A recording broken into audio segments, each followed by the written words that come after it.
Olá, boa noite.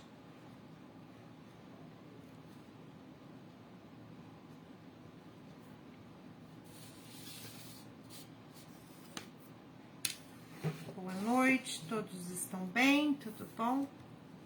Estamos juntos aqui para estudar mais uma mulher virtuosa da Bíblia. E a mulher de hoje é Judite, a viúva que salvou toda Israel. Uma história muito emocionante, coisa de filme, muito bonita. Convido vocês então, junto a mim, para nós podermos meditar um pouquinho nessa mulher maravilhosa. Vamos então iniciar. Pelo sinal da Santa Cruz, livrai-nos Deus nosso Senhor dos nossos inimigos. Em nome do Pai, do Filho e do Espírito Santo. Amém. Vinde, Espírito Santo, enchei os corações dos vossos fiéis e acendei neles o fogo do vosso amor. Enviai o vosso Espírito e tudo será criado e renovareis a face da terra. Oremos. Ó Deus, que instruíste o coração dos vossos fiéis com a luz do Espírito Santo, fazei com que apreciemos retamente todas as coisas segundo o mesmo Espírito e gozemos sempre de suas consolações, por Cristo Senhor nosso. Amém. Fazei-nos, Senhor, que nesse estudo possamos compreender a sua palavra e trazê-la para benefício da nossa vida nos dias de hoje. Amém. Então, hoje, como eu disse, nós vamos estudar Judite. Judite, se vocês quiserem dar uma olhadinha na Bíblia Ave Maria, o livro de Judite está na página 529. É um livro pequeno, tem 15 capítulos e bastante interessante, bastante emocionante, tá? Então, quem quiser seguir com a Bíblia, vamos ler pequenos trechinhos e depois quiser dar uma lidinha no livro de Judite, vale a pena. Tudo bem? Bom, para a gente entender um pouquinho da história de Judite, nós precisamos compreender o que estava acontecendo com ela. Como eu disse, Judite era uma viúva.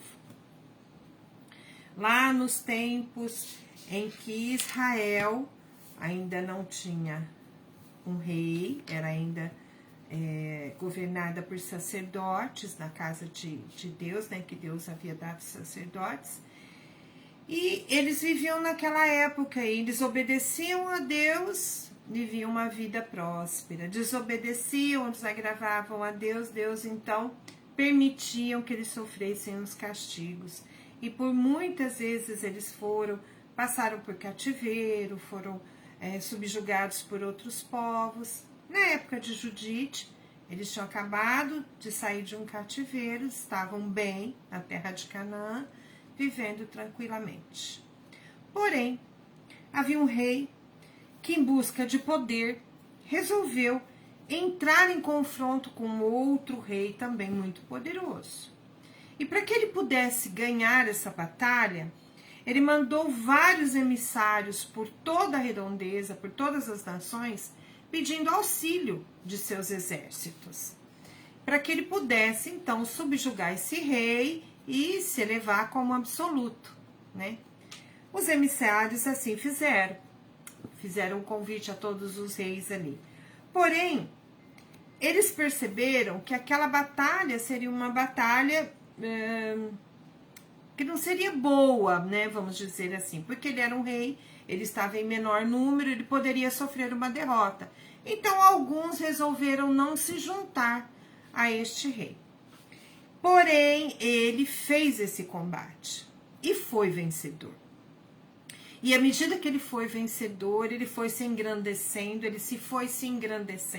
foi juntando aqueles reis, aquelas nações em que perdiam, ele foi juntando para o seu exército e foi crescendo, ao ponto de se achar já um Deus. E assim, ele colocou e se fez uma promessa. Ele falou, aqueles que na época em que eu pedi ajuda e não me ajudaram, vão sofrer as consequências, eu vou os aniquilar. E assim, pediu para um dos seus generais, o general Holofernes, para que fizesse realmente se cumprir a sua vontade, a sua promessa de destruição, e que ele saísse pela redondeza, destruindo todos aqueles povos que não colaboraram com ele, mas principalmente destruindo a crença aos deuses desses povos, porque ele se intitulava um deus na época. Bom, isso chegou até a terra prometida, Canaã. E na época, Joaquim era o sumo sacerdote. Olha quem veio estudar a Bíblia. Filho, vai pra lá, vai, mamãe tá ocupada. Na época, Joaquim era o sumo sacerdote, aquele que encaminhava para a guerra, aquele que dava os conselhos, aquele que agia como um juiz por toda Israel. E o que ele aconselhou? Que todos se unissem, que se fechassem, fizessem muralhas em suas cidades, né, nas cidades de Israel, para que assim eles segurassem o avanço do exército. Uma cidade, outra cidade murada, assim o exército não avançaria por toda Israel e de alguma forma não seria vitorioso. E assim foi feito. As cidades então de Israel fizeram suas muralhas, né, suas barricadas, e colocaram comida e foram se fortificando para conter o avanço desse exército em que Holofernes ia avançando. E a primeira cidade e pequena cidade de Betúnia foi a que recebeu o exército, o avanço do exército. Assim que ela percebeu o avanço desse exército, se fechou, né? Se juntaram todas as pessoas, guardaram os alimentos e ali ficaram. E durante um mês, esse cerco do exército ao redor deles, eles ali se mantiveram com os alimentos e fazendo racionamento, mas se mantiveram firmes. Ao ponto do general estranhar extremamente como aquele povo era forte, como aquele povo era unido. Como assim? O exército estava ali, eles se mantinham sem sucumbir, né? Sem sair. Quando o exército avançava, eles buscavam batalhar, mas se reservavam dentro das suas casas. E Aquior, que era um dos prisioneiros, explicou para o general por que aquele povo era tão forte assim. Explicou que aquele povo adorava um Deus que era muito ciumento, um Deus que cuidava do seu povo. Ele era tão ciumento que quando o povo errava, ele permitia que o povo sofresse suas consequências. Mas que quando o povo estava sob suas ordens, como o povo era obediente, o que ele fazia? Ele cuidava e não permitia. E ninguém conseguiria vencer aquele povo quando o seu Deus o abençoava. Bom, deixa eu lembrar o nome dele que é difícil. Holofernes não gostou nada de ouvir o que Aquior disse. Olha só o que ele falou, né? Aquior diz para Holofernes o seguinte, lá no capítulo 5 de Judite, no versículo 24 e 25. Aquior explicando para Holofernes. Agora, pois, meu senhor, informa-te-se, esse povo cometeu alguma iniquidade na presença de seu Deus, então subamos e o ataquemos. Porque o seu Deus os entregará nas tuas mãos e ficarão sujeitos ao teu poder. Mas, se esse povo não está manchado de nenhuma ofensa para com o seu Deus, não poderemos enfrentar, porque o seu Deus o defenderá e seremos o opróbrio de toda a terra. Então, olha ali, né? O que ele falou? O Deus dele é forte, o Deus dele cuida deles. Se eles estiverem em pecado, nós vamos conseguir vencer. Mas se não, não adianta, porque senão nós vamos ser chacota do resto do povo. O Deus vai vai cuidar deles. Holofernes não gosta nem um pouquinho disso, né? Holofernes se sente ofendido. Como assim? O grande Deus na época era aquele rei Nabucodonosor. Como? Falando que esse Deus iria vencer. E olha o que ele responde então para Aquior. Já que nos predissestes que a nação de Israel será defendida pelo seu Deus, vou mostrar-te que não há outro Deus senão Nabucodonosor. Quando os tivermos ferido a todos como a um só homem, perceberás tu também que eles, pela espada dos assírios e todo o Israel, desaparecerá contigo. Bom, ele se sentiu bastante ofendido, né? E com essa ofensa, a gente percebe o eixo dessa história, o eixo que vai nortear a história de Judite. E qual que é esse eixo? O orgulho dos homens, né? O orgulho daquele rei que queria se fazer um Deus e a confiança do povo de Israel no seu Deus. É esse o eixo de toda a história de Judite. E continuando, o que eles fizeram? Holofernes pegou então Aquior, o amarrou e colocou bem em frente a cidade murada lá de Betúnia. E falou para ele, se eu vencer, você vai perecer junto com os israelitas. Porém, se eles vencerem, você também será vencedor. E se retirou ali, deixou ele amarrado. Os israelitas, vendo o homem amarrado, se aproximaram, o soltaram e o levaram para dentro das muralhas. E quando eles assim o acolheram, os anciões se rodearam dele e ele contou tudo que Holofernes havia falado para ele. Que eles iriam invadir, o que iria acontecer, que havia esse rei que queria subjugar. E falou que eles estavam ali com um grande número de homens, né? Que eles já sabiam que eles iam acabar se sucumbindo, apesar de 30 dias já fechado, eles sabiam que uma hora ou outra eles iriam sucumbir nisso. E que os homens de Holofernes haviam suprimido o fornecimento de água para a cidade de Betúnia. E sem água, logicamente, eles iam acabar perecendo. Sem alimento se aguenta um tempo, mas sem água, né, fica difícil. E eles rodeados não teriam como fugir.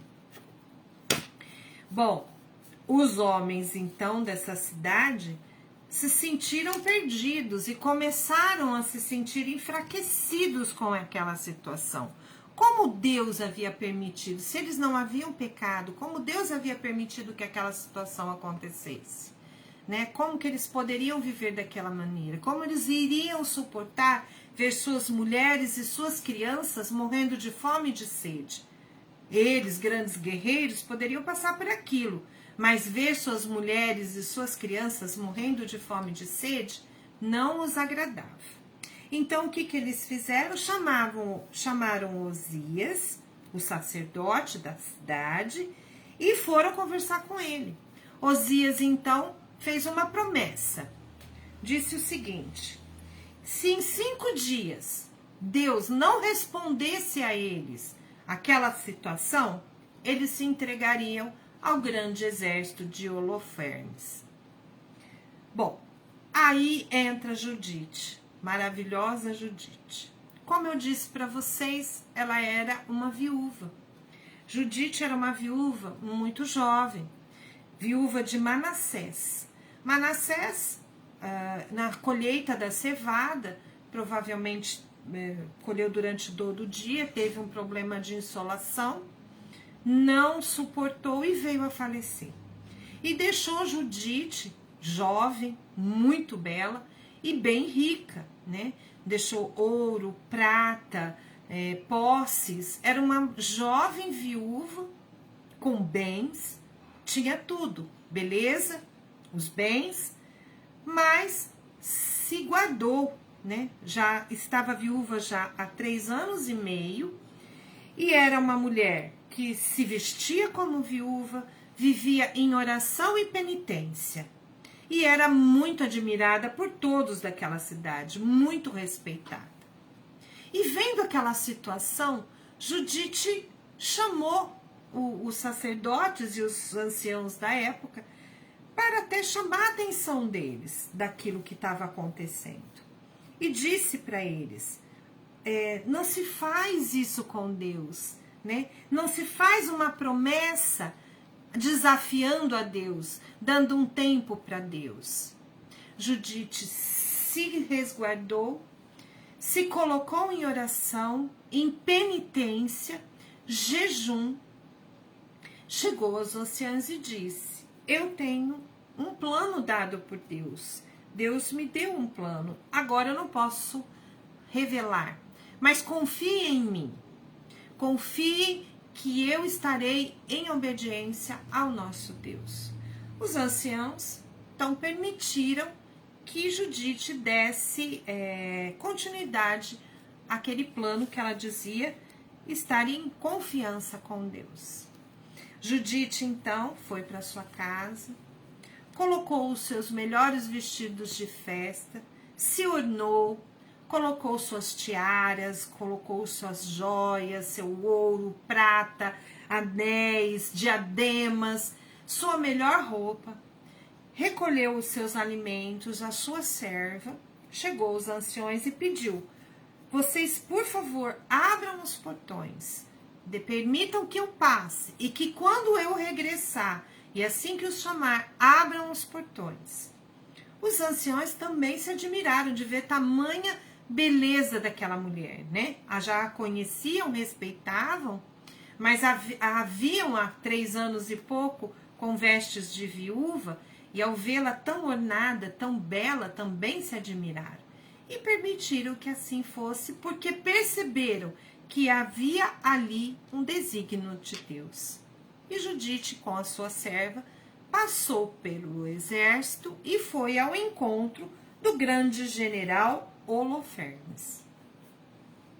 Ao chegar na presença do general, era tão linda a imagem daquela mulher que ela foi reverenciar o grande general, mas nem os soldados permitiram, né? Uma mulher tão linda, não permitiram que ela reverenciasse o soldado. E aí então ela se colocou. Se colocou que era uma judia, estava ali, vinha da cidade, e que ela vinha colocar para ele que o pessoal da cidade ia acabar sucumbindo ao exército. Porque eles realmente eram fortes e Deus era por eles.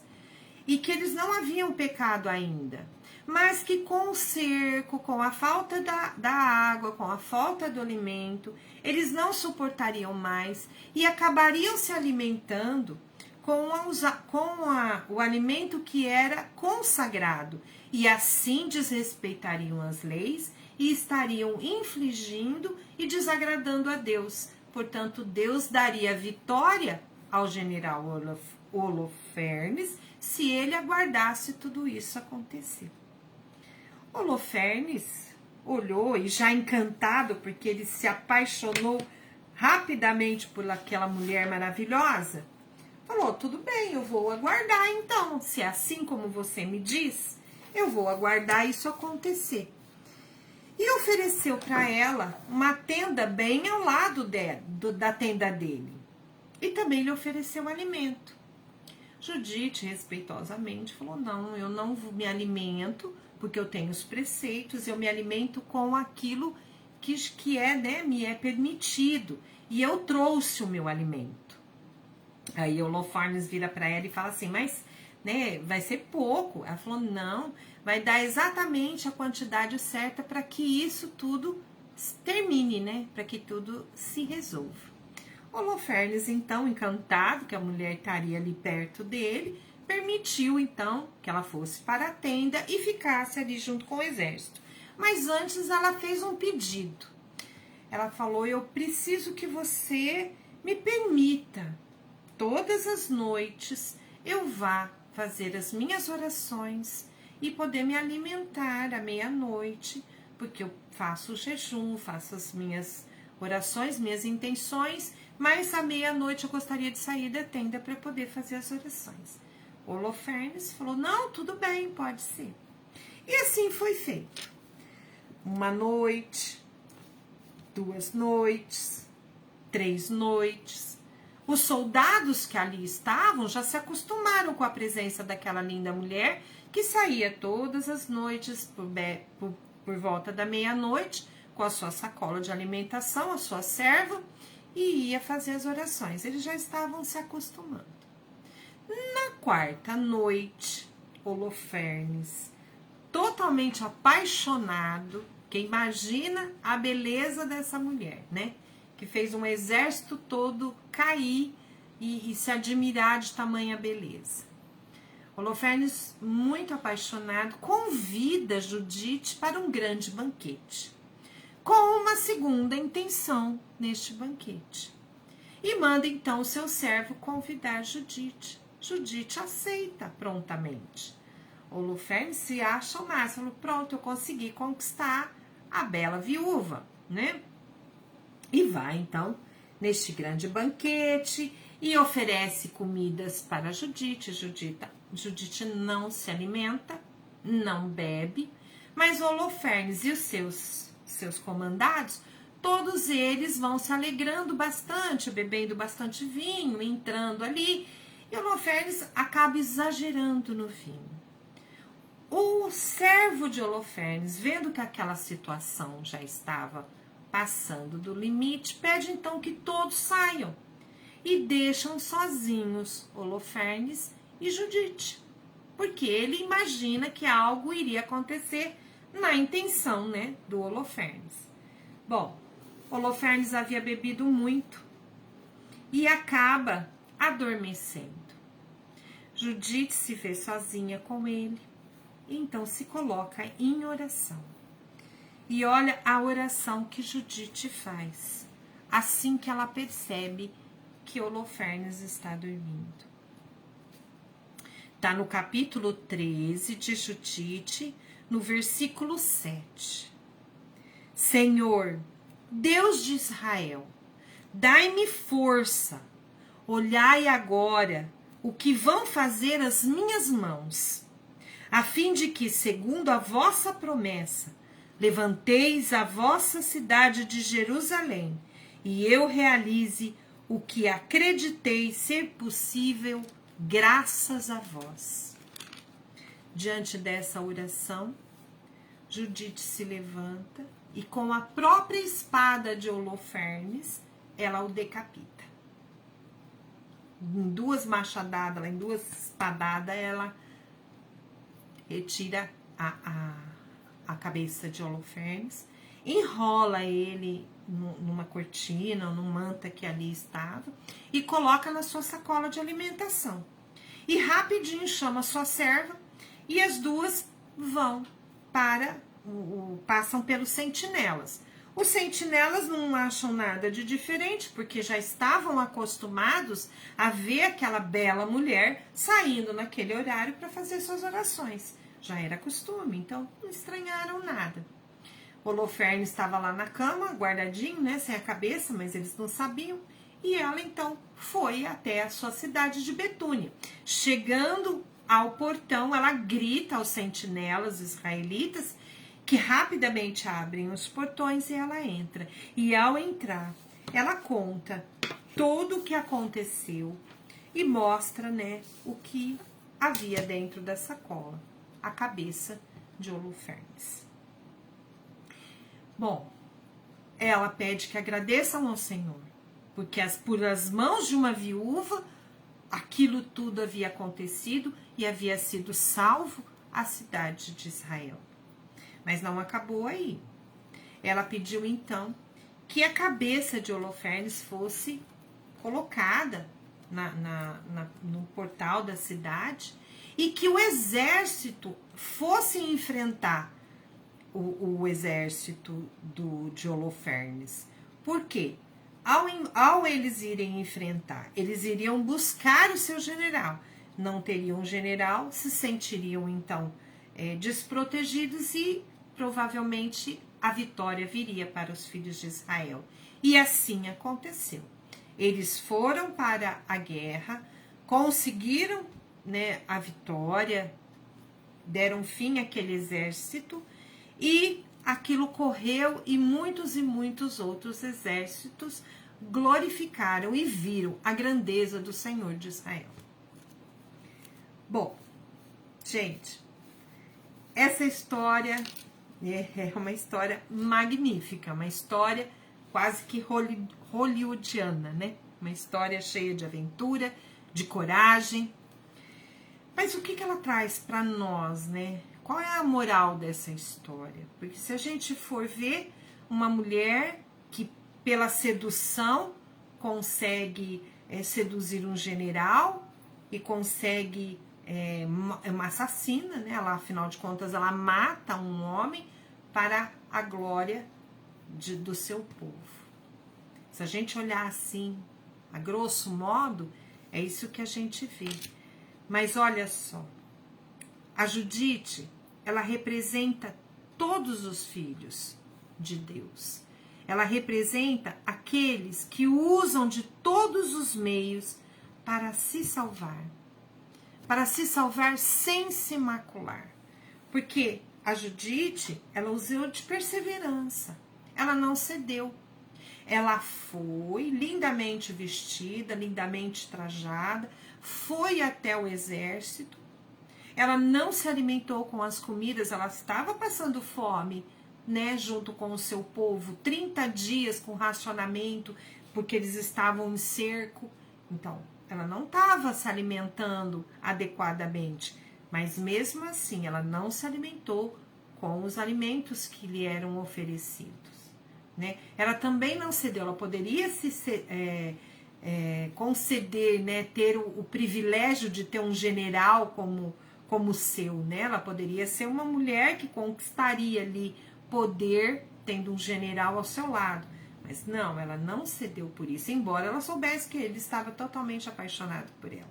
Não era o intuito dela, né? Não era isso que ela queria. E Deus se aproveitou da coragem dessa viúva. E esta viúva enfrentou o maior exército da época. Ela era frágil, era uma viúva, era bela, mas o lado fraco de uma sociedade que derrota sozinha a opulência e o orgulho de um grande general que buscava poder e que se chamava, né, um rei que se chamava Deus. E ela enfrentou isso. E o mais bonito, Judite, ao ver o perigo, né, ela jejuou, ela se vestiu de viúva, ela orou, ela se vestia de cinzas durante 3 anos e meio de sua viuvez. Mas quando ela viu o perigo do seu povo, ela se vestiu com o melhor que ela tinha. Ela se enfeitou com o melhor que ela tinha. E foi, e avançou, e se enfrentou o perigo. Isso é uma grande lição para nós, né?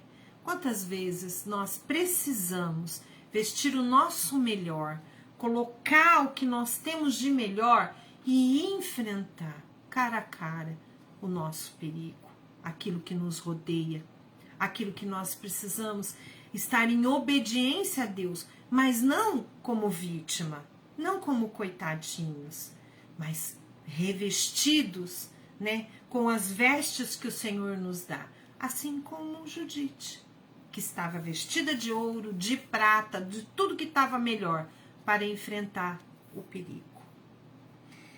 E hoje como a Judite, nós também somos rodeados. Nós estamos rodeados por tanta coisa, né? Nós estamos assim ilhados na nossa casa, rodeados pelo medo, pelo perigo do vírus, pela situação financeira que nos agrava, que nos perturba a mente.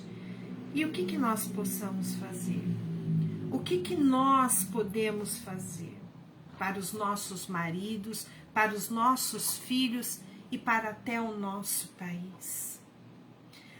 Eu vejo que como Judite, que se ajoelhou perante o perigo que estava ali adormecido, ela se ajoelhou em humildade e pediu a Deus que as suas mãos fossem fortalecidas. Que as suas mãos frágeis de uma viúva, né, mãos belas, delicadas de uma moça, ela pediu fortaleza para aquelas mãos. Eu vejo que é isso que o Senhor quer de nós hoje. E junto a todos vocês hoje eu peço, Senhor Jesus, fortaleça as nossas mãos. Que as nossas mãos possam se unir em oração, assim como Judite se uniu em oração, as nossas também. E possamos pedir a fortaleza para rezar pelos nossos maridos, pelos nossos filhos, pelos nossos pais, pelo nosso país e obedecer ao Senhor. E eu quero terminar essa live lendo para vocês o canto de Judite. Está lá no capítulo 16. O canto é bem grande, mas eu vou ler com vocês a partir do versículo 13. Depois de tudo, né, de toda a glória, Judite diz: cantarei a Deus um cântico novo. Senhor, sois grande e glorioso, de admirável poder, invencível. Todas as criaturas vos rendam homenagem, porque com uma só palavra fizeste todas as coisas. Enviastes o vosso Espírito e foram criadas, e nada pôde resistir à sua voz.